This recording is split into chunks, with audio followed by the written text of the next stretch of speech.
बाई करून जात असताना नवरा बायकोमध्ये जोरदार वाद सुरू होता. रागाच्या भरात नवऱ्याने बाईकचा वेग वाढवला. बायको म्हणाली, बाईक हळू चालवा. नवरा म्हणाला, बरंच होईल, कुठेतरी मरून जाईन, तुझ्यापासून तरी सुटका होईल.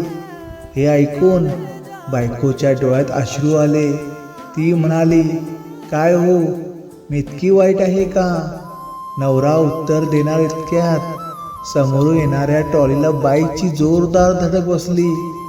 अपघातानंतर 10 दिवसांनी नवऱ्याला रुग्णालयात शुद्ध आली. शुद्धीवर येताच त्याने सर्वांनी विचारलं, माझी बायको कुठे आहे? डॉक्टर म्हणाले, तुझ्या पत्नीचं संपूर्ण शरीर गंभीर जखमी झालं होतं, पण शेवटच्या क्षणापर्यंत ती शुद्धीत होती. दुसरीकडे तुझं हृदय पूर्णपणे निकामी झालं होतं. आम्ही तुझ्या पत्नीला याबद्दल सांगितलं तेव्हा ती म्हणाली, माझं हृदय माझ्या नवऱ्याला द्या, त्याला काही होऊ नये. आणि त्यानंतर तिचा मृत्यू झाला. आज तुझ्या छातीत जे हृदय धडधडत आहे ते तिचंच आहे. हे ऐकताच नवरा मोठ्याने रडू लागला.